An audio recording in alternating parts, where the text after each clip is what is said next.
Hi everybody, it's Shuba. Welcome back to my channel, and if you are new here, thanks for stopping by. I am here today with my tea and my brand new cup that I got. Look how cute this mug is. And all of the books that I've read in March, and I'm very excited to talk to you about these books. I'm not sure about you all, but March was just such a fast month. It went by so fast for me. I feel like February was so long, especially with that extra day for leap year. And then with a blink, March just flew by. And by the time this video goes out, we will already be in April, in the first week of April. Actually, by the time this video goes out, I will either be a day away from running my half marathon or have already ran it by now. I'm running it on April 6th, which is a Saturday. I am terrified and nervous, but also excited because I have been training for this half marathon since about October or November when I first started running. So it's been a long time coming, and after I'm done with the half marathon, I guess I'll be telling you how that went in a future video. Without further ado, let's just get started and talk about all of the books that I read in March. I'm gonna take a sip. I'm trying to drink more tea because my eye has been twitching. I've been drinking too much coffee. We have a really nice coffee machine, but every time I work from home, I feel like I tend to drink like 3 to 4 cups a day, and I really need to cut back. I'm not really a tea drinker, but I think I need to start. So if you have any favorite tea brands or tea flavors, I guess, please let me know in the comments down below, because normally I don't drink tea, but it's time that I start and drink more water and not coffee.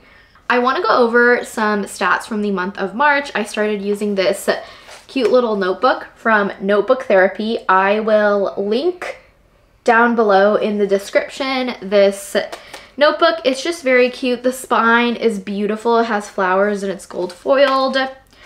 And for the month of March, I can actually share with you, I made a little monthly spread.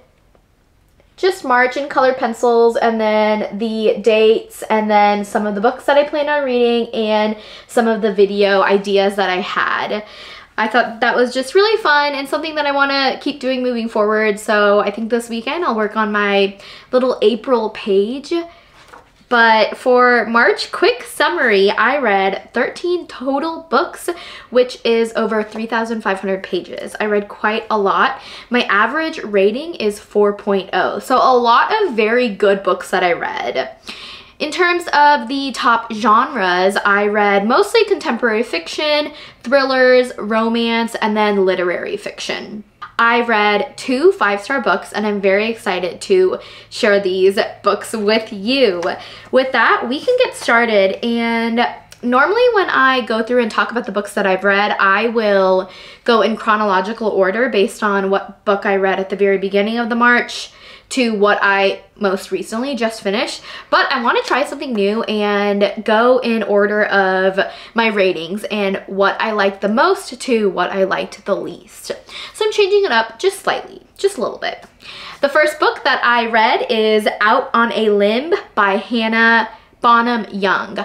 I never thought I would put a pregnancy trope story as a 5-star read, but I absolutely loved this story. I listened to the audiobook version of this, and I listened to it mostly while I was on my runs and training for my half marathon, and I loved it so much. After I finished it, I kept thinking about it, and honestly, this is a book that I would reread again. One of the kind of key points for me to rate a 5-star is something that I would read again for a second or third time, and that is why I rated it a 5-star.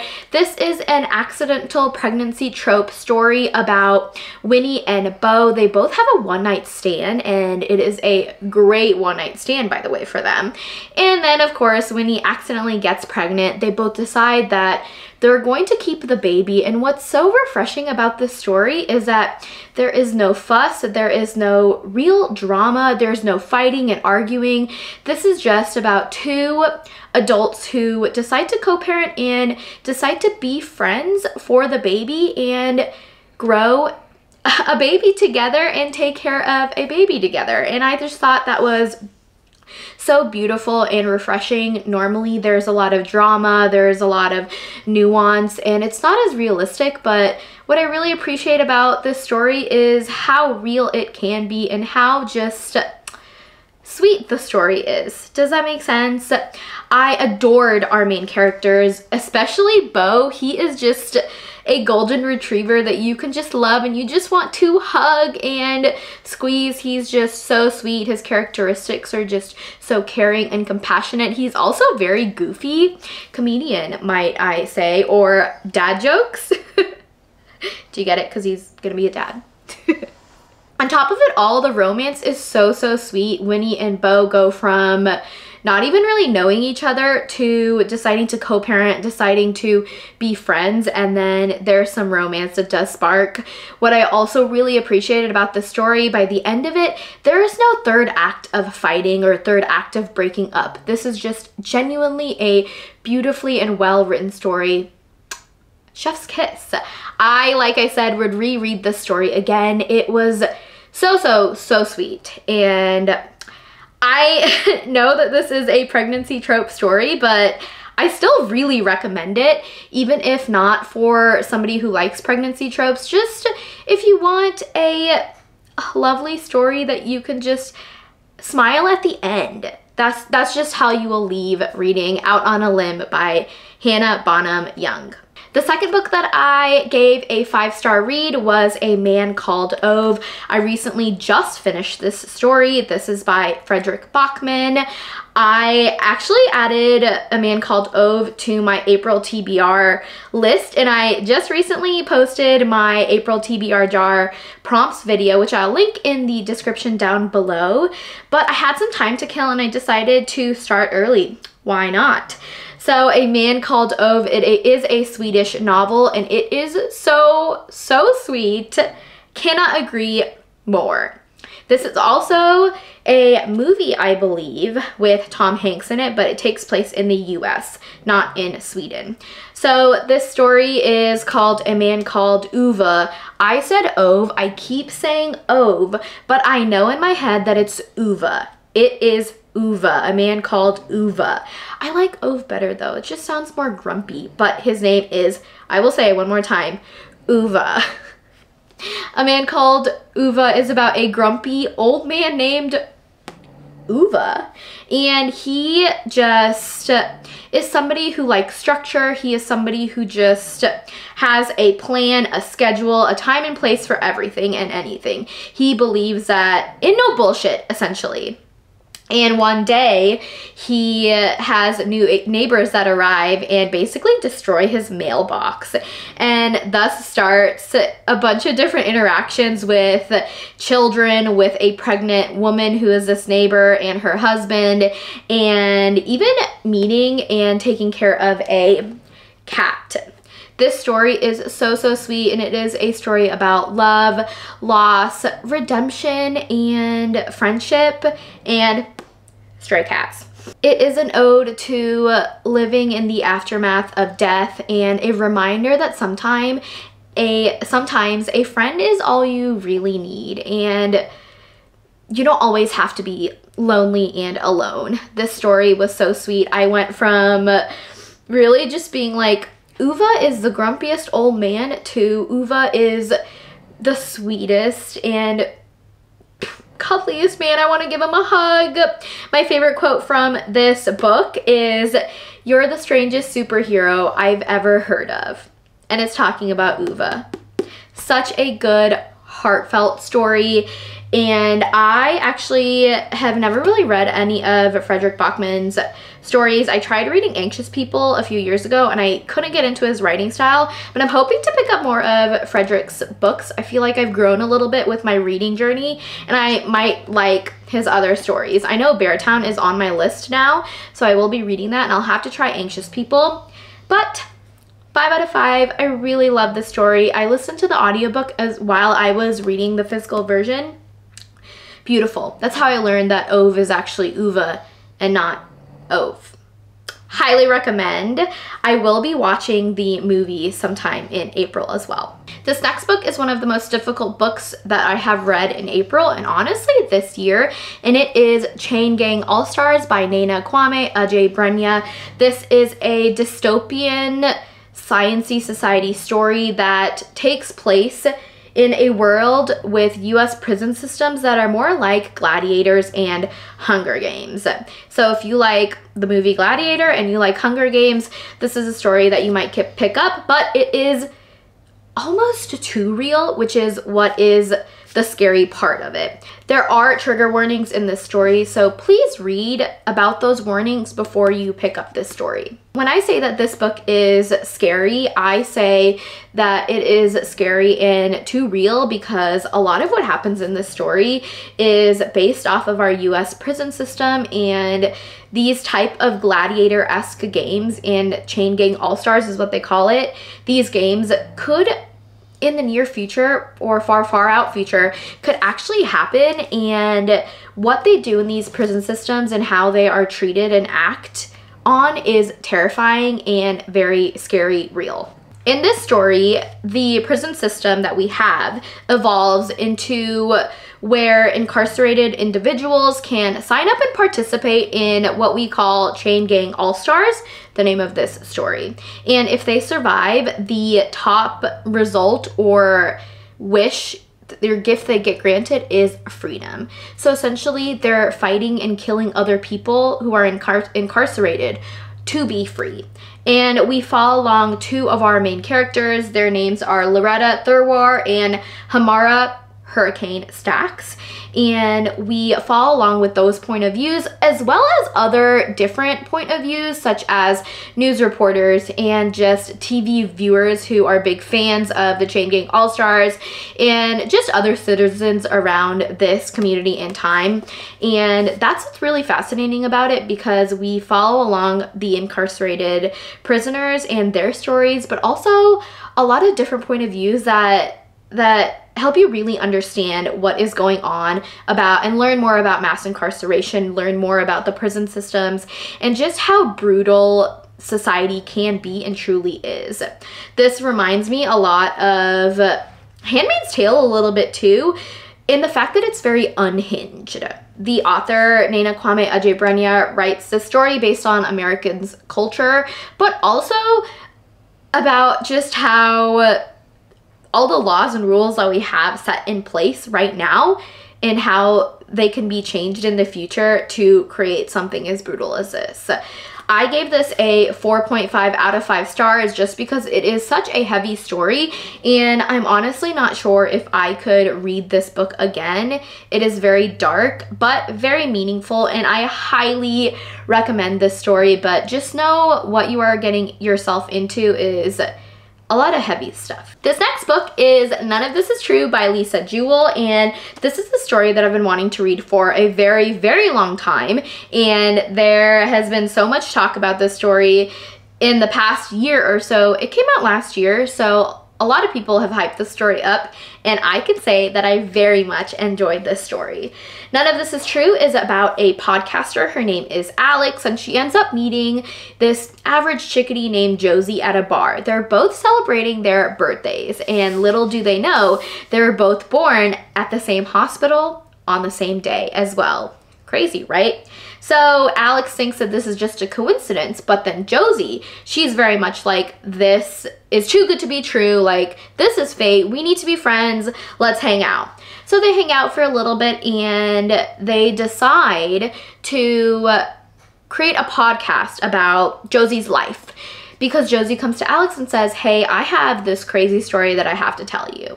And Alex is very much intrigued as a podcaster or interviewer, or as somebody who tries to figure out answers to things would be.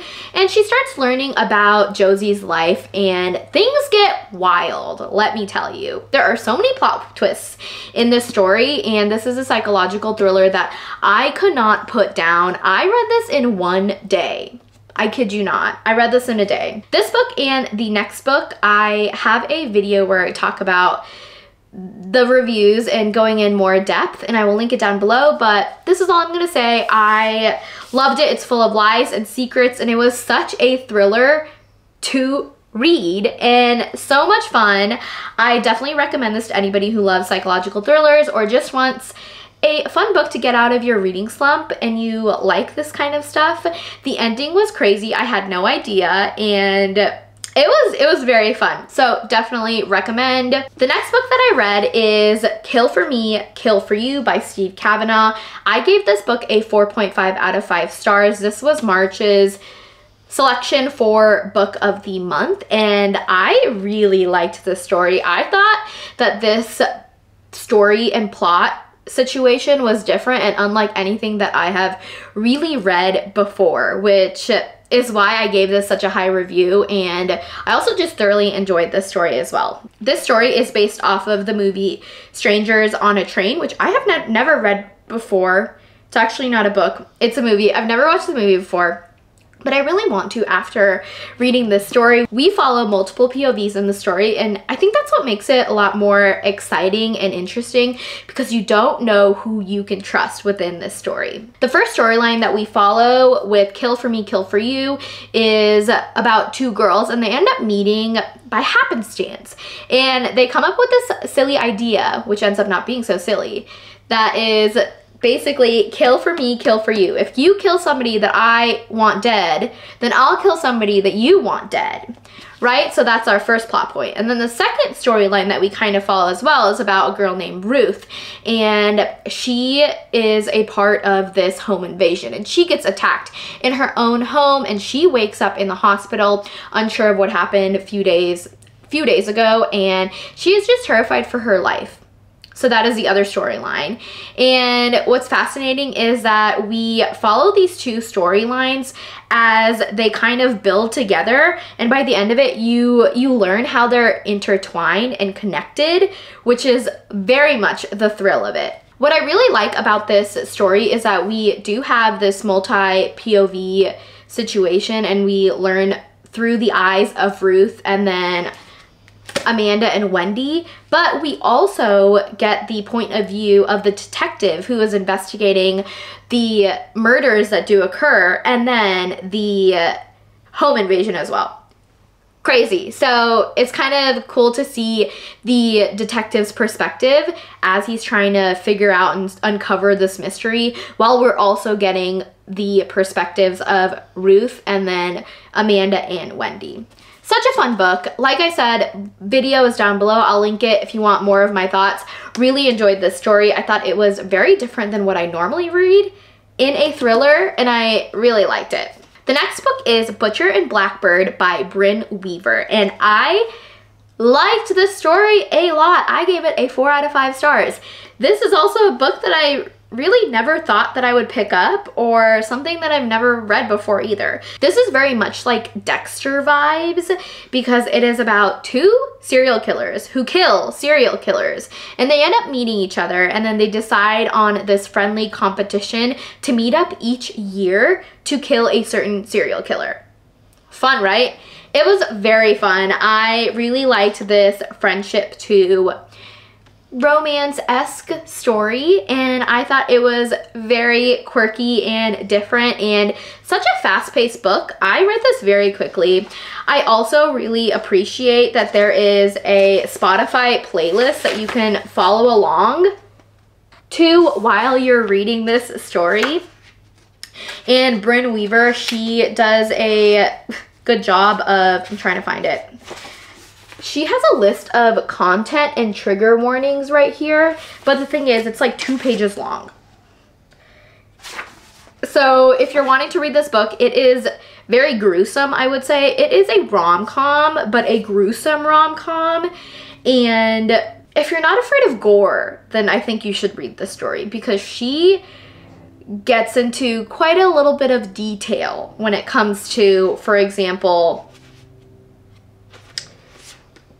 skin ornaments and questionable use of mummified corpse and ill-advised use of kitchen implements. and Not So Accident Cannibalism. It was a really fun read. It was sweet, it was funny, it was quirky. I laughed reading this story. I also was very much grossed out reading the story, but I couldn't put it down. It was so good. Also, like I said, the storyline and plot is very different than what I've normally read before, and I believe that there is a sequel coming out, and I can't wait to pick this up. This next story is Piglet by Lottie Hazell, and I gave this story a 4 out of 5 stars. This was my March selection from Aardvark Book Club, and I was very unsure about reading this story, but I ended up really liking it. I feel like I am either hit or miss when it comes to lit-fic and contemporary fiction stories. I really liked it. Like I said, I gave it a 4 out of 5 stars. This is an insatiable story about our main character. Her name is Piglet. She is a new cookbook editor, and she has a nice life. She's getting married in 98-ish days. She has great friends. They just moved into a home together, her and her fiance named Kit, and she is just having everything that she could possibly want and really content and happy with her life. One day she finds out that Kit did something that really he shouldn't have done, and this causes her to question Kit and her relationship, but they do decide to still go on with the wedding and get married. So this book goes through 98 days leading up until the wedding, and things just go weird. Her reality, which seems to be perfect, ends up not being so perfect after this confrontation and finding out what Kit actually did to Piglet. Lottie Hazell takes this story to a whole new level, feeding Piglet's emotions with every ingredient. I feel like this story revolves heavily around food and ingredients and Piglet's emotions, and Lottie Hazell does such a good job of kind of sharing how Piglet is feeling, but through different stages of food. An example of this is that at the very beginning of the story, we don't really talk about food as much in terms of how Piglet is feeling, but then as we get deeper into the story, Piglet is just getting hungrier and hungrier, and by the end of the story, she is satisfied. And I was satisfied at the very end of the story. I liked how the story ended. I was unsure just because of, I don't want to say, but Kit did something bad, and then Piglet says, let's still get married, you know? So I didn't necessarily want that to happen because I felt bad for Piglet, but the story ended in a way that I really appreciated. What I also really liked about this story and the structure of it is at the very beginning of a new chapter, so at the end of every chapter, there's a page with a small little reflective intro that kind of leads us into what's next of the story and kind of goes a little bit deeper into us thinking about what Piglet is going through and having us reflect on the situation at hand, and I thought that was very clever and I really liked that. Overall, like I said, 4 out of 5. I still really liked this story, and I think that you should definitely give this a shot. I devoured 300 pages. I mean, it's only 306 pages, so I devoured it all very quickly, and I just enjoyed it a lot. More than I thought I would. The next story that I read is One by One by Freida McFadden, and this is an audiobook version that I read from because I was listening to it while I was running along. This story is about 3 couples, and they end up going on a week-long trip just to get away from their kids, their lives, just to relax and kind of hang out with each other. So they're on their way to an inn to go skiing, to go just be with nature, as you would say. And then what happens is a car gets broken down when they're so close, I think like 2 miles away from the inn, and then things just start spiraling from there, as Freida does really well. You are unsure of who you can trust. You don't know what's gonna happen. What I've noticed and I really liked about Freida's writing style is that she adds bits and pieces to where we kind of move our reading gaze and focus on a different target or something that we think might be the culprit, but then it ends up not being what we thought it would be. You know, I think she does a really good job with thrillers and suspense. This is a story that you can kind of think you know what is going to happen. For example, if you watch Cabin in the Woods, I thought this was pretty similar. Or any other story where someone gets stranded out in the woods and there's bear marks on the trees and you're just kind of lost, and one by one things go wrong and people start to die. So you think you know what's gonna happen, but then Freida she just gets you. This was a really fun one. The ending, didn't see it coming. There is a video I added to that video that I'm talking about where I read 4 different thrillers and I tell you about those thrillers and if they're worth it. Like I said, I'll link it down below. But I really enjoyed the story, and I just like Freida McFadden's books, and I like audiobooking them just because they're so easy to listen to and read and follow along. And even if you miss something, you can still kind of figure out what happens, and then by the end of it, you are shocked. That's how I felt reading one by one. This next book that I read is Ready or Not by Cara Bastone, and this is a book of the month book pick that I had picked out in February, but I never ended up reading. I got to it this month. I had seen a lot of hype for this story on Instagram and TikTok. I don't have TikTok anymore, so on Instagram. And I was excited to pick this up. Who knew that I would be reading 2 pregnancy trope stories in 1 month? Normally I don't do that. I really don't ever read pregnancy trope stories. But anyway, I gave this book a 4 out of 5 stars. I liked it a lot, and it's hard for me because I want to compare it to Out on a Limb, and I absolutely loved Out on a Limb, and I know I talked about that at the beginning of this video, but this was cute, but just not as good as Out on a Limb. I still enjoyed it though. This is, as you can tell, a pregnancy trope story. I mean, not as you can tell, but it says Ready or Not, and I told you it's a pregnancy trope, so obviously you would know it is about an accidental pregnancy. Anyway, our main character, I feel like I always forget their names. Okay, yes, Eve and Shep. Our main character, her name is Eve. She has a one-night stand with a guy named, does it not even say? Oh, it doesn't say. I think his name is Ethan. Ew, it's okay, we'll move on. So Eve has a one-night stand with Ethan and gets pregnant, and she decides to keep the baby, and she has a best friend named Willa who has been wanting to get pregnant for a really long time but has not really had luck.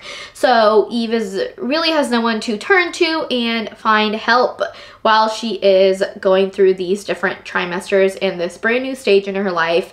She finds help in the most unexpected way. She starts to really connect with Shep, who is this guy. Shep is Eve's brother, and they really hit it off, and they're really there for each other. Mostly Shep is there for Eve, but then the baby daddy is also in the picture, and we like him also. I've noticed lately that I really struggle with love triangles just because I want a happy ending, especially for cute little rom-coms like these.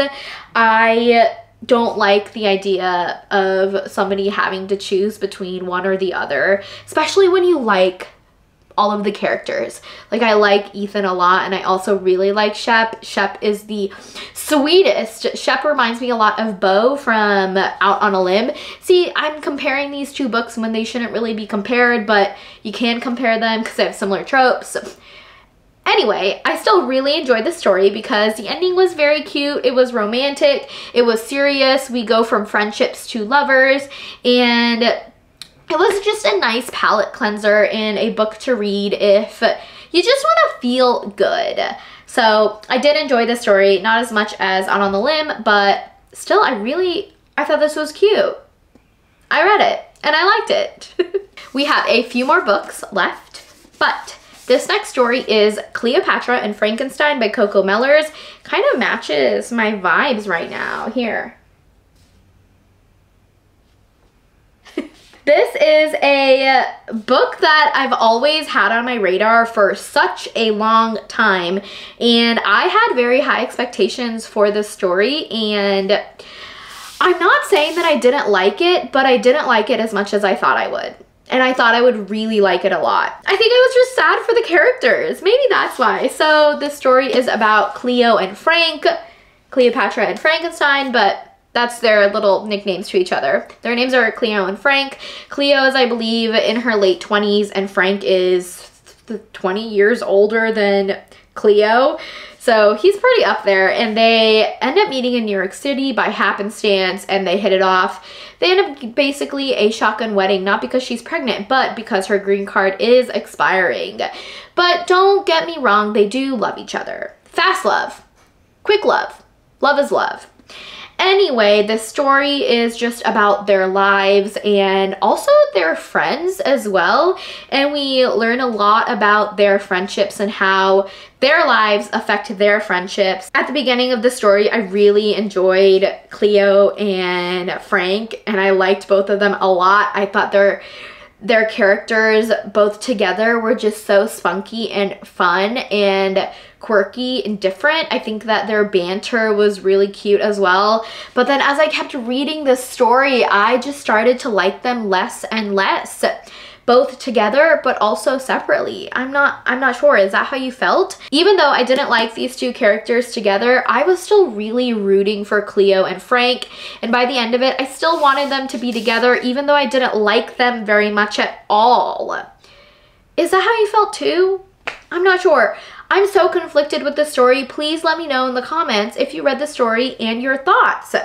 I did think that her writing style is beautiful. I really enjoyed how she describes everything. This story reminded me a lot of 500 Days of Summer. If you read this book and the end of it, I think that it kind of echoes 500 Days of Summer really well, and I think that I really enjoyed 500 Days of Summer is because it's not that it wasn't a happy ending, but the ending was just so different. And I think that is similar to what Cleopatra and Frankenstein is. I'm not sure how people read this story in one sitting or read it very quickly, because I found myself getting bored reading it if I read this for long periods of time. So I had to break it up into pieces. Overall, I thought that this book had drama in it, but it was mild, but I still wanted to read more, you know? I don't know. I'm just looking back at this story, I'm so conflicted now. I liked it, but I also didn't like it. But also the reason why I didn't like it is because of the characters, but I was still rooting for the characters. And even though I was rooting for the characters and I wanted them to be together, it was just not a happy ending. This is a really bad review of the story. Let me kind of summarize all of my feelings and thoughts into just a few sentences. I liked this story. I didn't love this story. I think I still recommend it just because Coco Mellors' writing style is beautiful and so descriptive, where you're kind of taken out of your mind, and I think a lot about the characters, even now who they are, but I also just didn't like the characters. That is my short review of the story because I still don't know how I feel about this. I'm gonna move on now. This next book is Night Guest by Hildur Knútsdóttir, which is then translated by Mary Robinette Kowal. And this is an Icelandic story, and I was lucky enough to get the opportunity to read this digital arc from NetGalley. So thank you, NetGalley, who is not watching this video and is not a human being, for giving me the opportunity to read this arc. The Night Guest is a story about our main character, whose name is Ethan, and Ethan starts noticing that she wakes up with bruises on her body and just aches all over, and then one night with blood, and she goes to the doctor and she talks to her friends, and they basically brush it off, saying that she just needs to do some yoga, maybe meditate, she just needs to sleep it off and get some rest, and maybe she's just stressed. But she starts noticing weird things happening to her, and thus she goes into this mode of, no one's gonna help me figure out what's happening to me, so I need to take notice for myself and take care of myself. And weird things start to happen. This is such a short novella. It is around 200 pages, and I forgot to say I gave it a 3 out of 5 stars. The reason why I gave it a 3 is because it was good. I really enjoyed it 2/3 of the way through. But the ending just was weird and not what I expected in a bad way. I just didn't like the ending. I think that the ending could have been different, and that would have changed my thoughts and how I felt towards this story. I did overall enjoy the story though. I thought that it was such a short story. It was creepy to the point where I was getting goosebumps reading it. And that's all I'm gonna say. I do have that same thriller video where I talk about the story that you can watch next. This last story is The Broken Marriage by Elena Wilkes, and this is also another digital arc that I did get the opportunity from NetGalley to read, so thank you. This is a psychological thriller about our main character. Her name is Hannah. She shows up at Rachel and Matt's doorstep 17 years later after seeing each other, and she has some things about her past that she wants to uncover and talk to Matt and Rachel about. Matt and Rachel are a married couple, so they're married, and Hannah hasn't seen Rachel or Matt in such a long time, so this is just a weird situation for the three of them to be in. Hannah ends up staying at their house for a few nights because there's a huge snowstorm and Hannah can't just leave because it's very dangerous to be out and about. Slowly there are secrets that Rachel and Matt have on their own that start to unravel, and then Hannah starts going into her past to figure out what actually happened one night at a party. This isn't my favorite thriller of a story. I gave this a 3 out of 5 stars. It was still a story that kept me wanting to read more and understand what was happening and figure out the secrets that Hannah had that she's speaking of. There is a prologue at the beginning of the story that you're just like, what? And your jaw drops and you want to figure out what happens. And then by the end of it, things just got sad, I would say. There are trigger warnings, so please be aware if you do decide to read this story.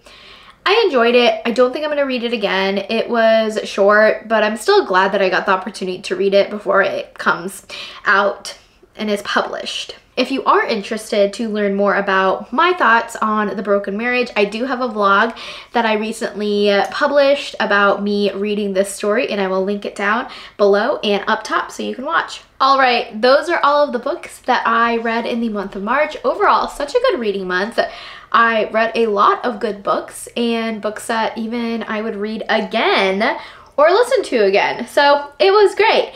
Now, I just wanted to do a quick wrap up of things that I really enjoyed this month of March. Something that I've been really enjoying lately is using colored pencils. I have these Prisma colored pencils and this journal from Notebook Therapy. I have just been really enjoying using colored pencils again and just being a little bit more creative. Another outlet outside of being on this YouTube channel. I think it's been really fun and I've enjoyed it. It's just very therapeutic, and I hope to continue with my little monthly spreads that I do for this journal. Something else that I've been really enjoying since they came out, and I think it came out like last week, but I have picked up my Steam Deck again and I have been playing Stardew Valley. We did just get a recent update. I think this is the last update before his new game comes out, which is Hotel Chocolatier. But I have been playing Stardew Valley on my Steam Deck and it's been so fun. I started over actually with the new farm that they have where you start off with 2 chickens. Let me know if you're playing and if you started over and what you named your Stardew Valley farm. On Stardew Valley, my character's name is Sue, just because that's my Starbucks name. Because when I put an order, I don't say Shuba, I say Sue. It's just easiest and no one really has the name Sue either. And then my farm name, I think, is Fern Farm. I hope you enjoyed this video and I can't wait to see what April brings for us. Hopefully some good weather and outdoor reading time. Until next time, I will talk to you later. Bye!